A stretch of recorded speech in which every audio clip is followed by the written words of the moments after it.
பைக்ல வேகமா போனாலும் மெதுவா போனாலும் ஒரே மாதிரி மைலேஜ் கிடைக்குமோ கிடைக்காதோ.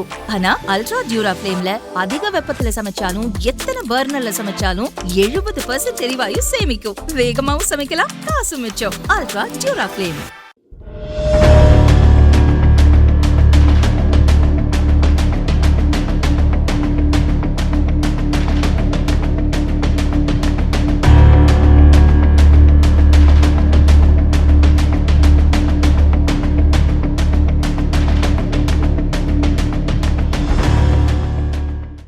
புதுச்சேரியில் 2018 முதல் 2019 வரை கர்ப்பிணிகளுக்கு வழங்கிய சத்து மாத்திரைகள், குழந்தைகளுக்கு வழங்கிய வைட்டமின் ஏ மருந்துகள் தரமற்று இருந்ததால் கர்ப்பிணிகள் குழந்தைகளுக்கு வாந்தி மயக்கம் ஏற்பட்டது.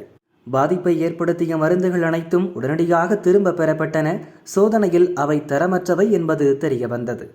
இது தொடர்பாக நடந்த விசாரணையில் தேசிய சுகாதார இயக்கத்தில் பணியாற்றிய மருந்தாளுநர் நடராஜன் என்பவர் தனது மனைவி புனிதா பங்குதாரராக உள்ள சாய்ராம் ஏஜென்சி மற்றும் தனது நண்பர் பெயரில் உள்ள பத்மஜோதி ஏஜென்சி மூலம் முறைகேடாக மருந்து மாத்திரைகளை கொள்முதல் செய்தது தெரியவந்தது. இதன் மூலம் 45 லட்சம் ரூபாய் மோசடி செய்திருந்தனர். மருந்தாளுநர் நடராஜன் உடனடியாக பணியிலிருந்து நீக்கப்பட்டார். பின்னர் வழக்கு பதிவு செய்து லஞ்ச ஒழிப்பு போலீசார் நடராஜனை கைது செய்து சிறையில் அடைத்தனர். புதுச்சேரி மாநில சுகாதாரத்துறை இயக்குநர் அலுவலக வளாகத்தில் சிபிஐ மற்றும் லஞ்ச ஒழிப்பு போலீசார் நடத்திய சோதனையில் 2.5 கோடி ரூபாய் மருந்துகள் கைப்பற்றப்பட்டன. இன்னொரு பக்கம் மருந்து கொள்முதல் பற்றி இந்திய தணிக்கை குழு விசாரித்து மத்திய அரசுக்கு அறிக்கை அளித்தது. முறைகேட்டில் ஈடுபட்ட மற்றவர்கள் மீது நடவடிக்கை எடுக்கவில்லை என்று சென்னை ஹைகோர்ட்டில் வழக்கும் தொடுத்தது. சம்பந்தப்பட்ட அனைவர் மீதும் நடவடிக்கை எடுக்க ஹைகோர்ட் நீதிபதிகள் உத்தரவிட்டனர். அதன் பேரில் லஞ்ச ஒழிப்பு போலீசார் நடவடிக்கையில் இறங்கினர்.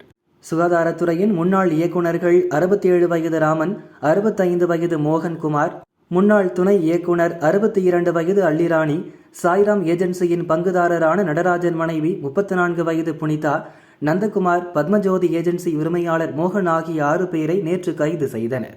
பின்னர் அனைவரும் புதுச்சேரி கோர்ட்டில் ஆஜர்படுத்தப்பட்டனர். அல்லிராணிக்கு உடல்நிலை சரியில்லாத காரணத்தால் அவரை நீதிபதி ஜாமீனில் விடுவித்தார். மற்ற 5 பேரும் காலாப்பட்டு மத்திய சிறையில் அடைக்கப்பட்டனர்.